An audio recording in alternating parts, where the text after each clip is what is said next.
point, I might need to ask, what then is the job of the Commissioner for Works? I mean, yes, we can say That the is governor the is work of not an engineer, but then if we have a Commissioner for Works, I think inspections should be going on. That is why I say that governance is a group thing.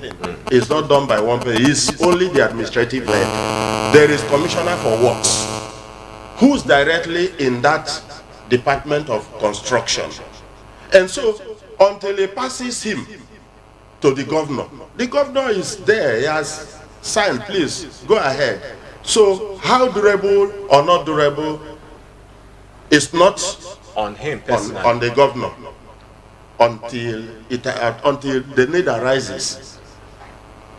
Okay, Comrade Agidigbo Lucky, you did talk about quality assurances being done in these companies and all that.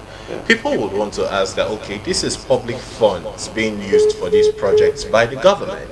And yes, if these contracts are being given to contractors that do not have quality assurance officers to check, where does monitoring of projects come in for a government? Okay, just like you said, I earlier told you that I will use an office organization as running the state because I'm a business person. If I give, just like the governor was giving out the contract, he has other persons who the contract has passed through, who know the quality and the standard that this company has signed to. So if there's a check after the construction of the project and it's not as defined in the contract, there should be a revisit and a proper sanction to that company, so that it will not be as if the governor is not working, because obviously now some group of persons are somewhere making it look like the governor has not awarded roads. Meanwhile, he has awarded this contract and been worked on. Okay, let's take a break from the area of infrastructure right now. There's a lot of calls coming in. People are willing to talk about roads that are being constructed or not being constructed right now. But then that is not the only aspect that this government has been working on thus far. He equally made mention of human capital development. But then, before we go into that in full, this is Francis Onuora. You know, we're in a time where a lot of the world in general is looking towards diversification of their economy, where so many governments will not invest in things that will not yield them some form of profit. Would you agree with the set of people in Delta State that perhaps have accused the governor of white elephant projects? You know, very recently the governor commissioned the civil service complex in Asaba. That's some people say, oh, how much would be generated through that very project? Is that a white elephant project? To your own understanding, this is Francis Onuora. Oh yeah, the actor must be criticized. Governance is a continuity. The government in place now are doing what they think should be done. Building a secretariat for the state is not out of place. It's not out of place.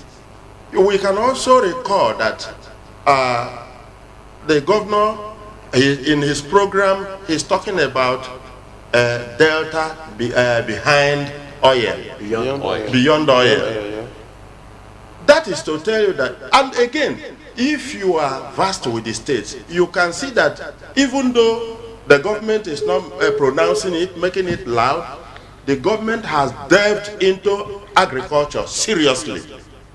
Most of the rice in Delta State, do you know who produce rice now? Are you aware? And if you follow the government's program, you will notice that the production In fact, the governor is working hard to introduce Delta State into production state via the youth empowerment.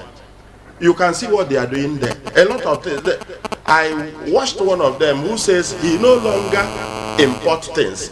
He says what he makes himself. That's what we are talking. Okay, let's take this. Continue. Hello. Hello, welcome to Political Arena. Please tell us your name and where you're calling from. Hello. Yes, we're with you. Tell us your name and where you're calling from. Calling from Warwick. Your name, please. Stephen today. Come back again. Oh, Stephen. Okay, welcome back. Yeah. This other man is talking about these roads of the day.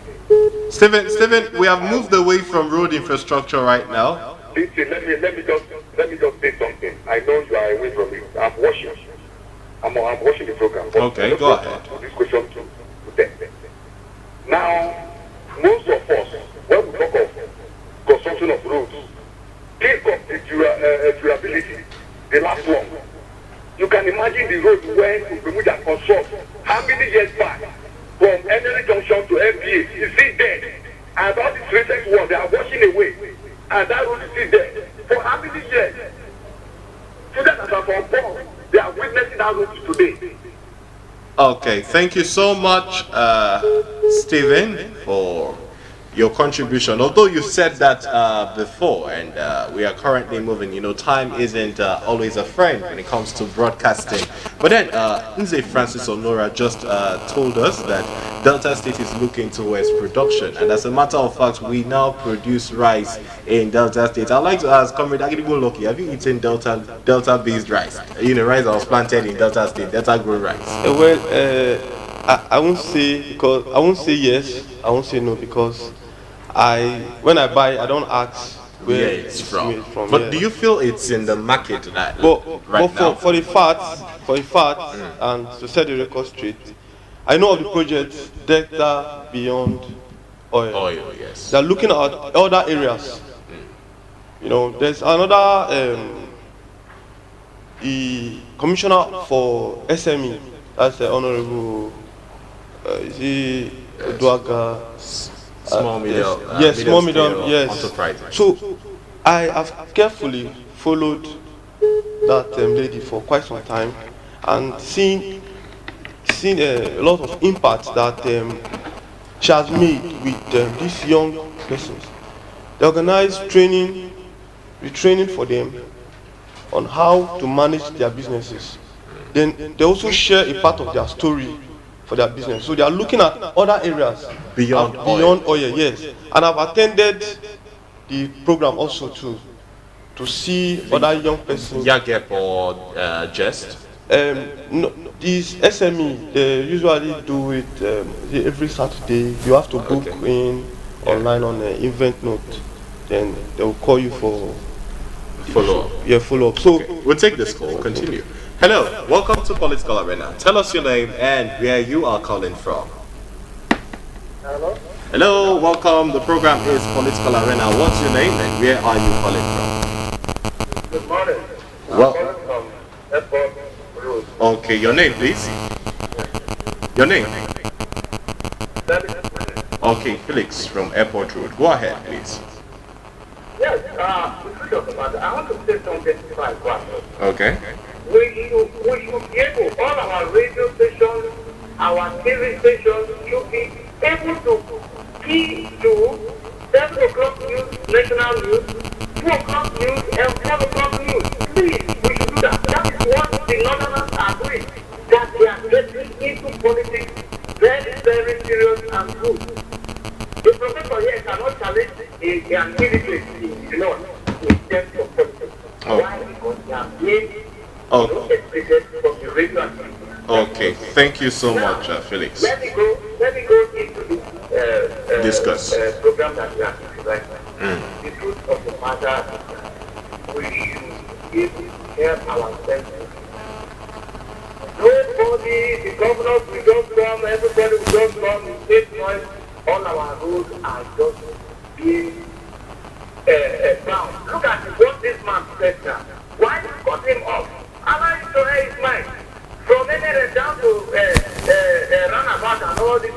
another place in Delta State. They are bad. They keep on doing them every day. It's come and buy business they are always doing. Why? Why? It's wrong. Like you said, the road and NRS down to worry. This is the media. See today, it's there. But this one tomorrow, okay, you go and do the center. You go and do here. When you do it, a little thing they will tell you is billion. Thank you so much, Felix. God is watching everybody. God is watching everybody all over what we are doing. Nobody should have any prosperity. Talk in favor of any governor or any commissioner. Please be straightforward and tell the truth to the public. Tell the truth to the public. Thank you. Get treated with you.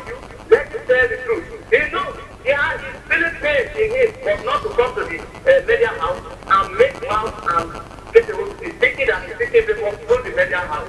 So that somebody will give him appointment one day or the other. Thank you so much, Felix, for that call. But please, when you call in, try and be civil, yeah? But then, still talking about Governor Ifeanyi, this administration's performance thus far, the journey so far.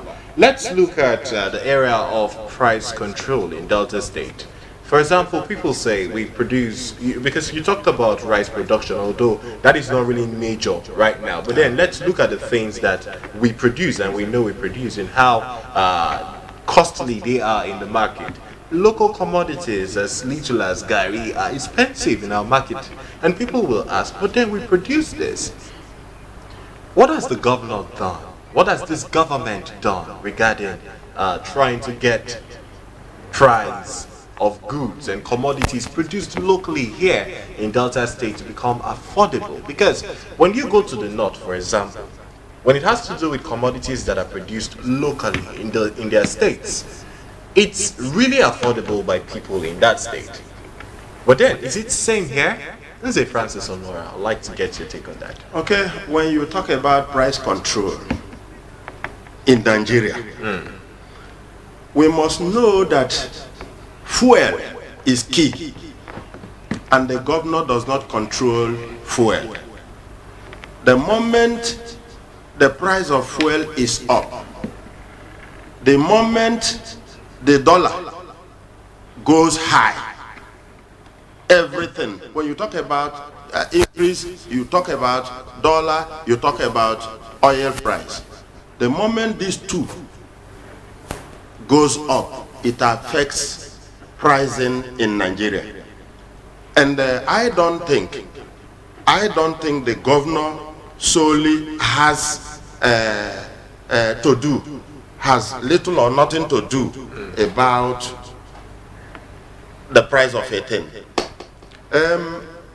Yes, I agree that prices of things in Nigeria are very, very high, but it's not credited to any state. The increase is triple increase. It is not it will not be credited to any state. It is federal issue. When you talk about price increase in Nigeria today, it's federal issue. But we are talking about the performance of His Excellency of our state. And so the issue of price skyrocketing and all that does not really touch on his line. As a result of the influence of petrol And dollar. Okay. Let me come now to Comrade Agidigbo Lucky. Let's look at the educational sector. In the past 7 years of this administration in Delta State, how do you say that this government has performed in our educational sector? I'll respond to this question in two ways. In terms of infrastructure development in the institution, our governor has done so well. But where I would pick one or two issues, that's the other area I'll look at it from, is the student welfare programs. Okay. And lastly, the cost, because if you follow the news recently, you would have Hiking tuition fees. hiking tuition fee, even Abraca, then the newly converted institution, that's former Delta State Polytechnic. which is now Delta State University of Technology. He has done a lot for the infrastructure, building. If you go to the school, it is well structured, you know. But the other part, Welfare of students. You know, like I made a post one time where we're giving bursary and there was hike in our school fees. Even we taking the bursary to augment our school fees, it will still be enough. You know. So that area, it still boils down to the people managing that aspect, because they have somebody in that bursary department.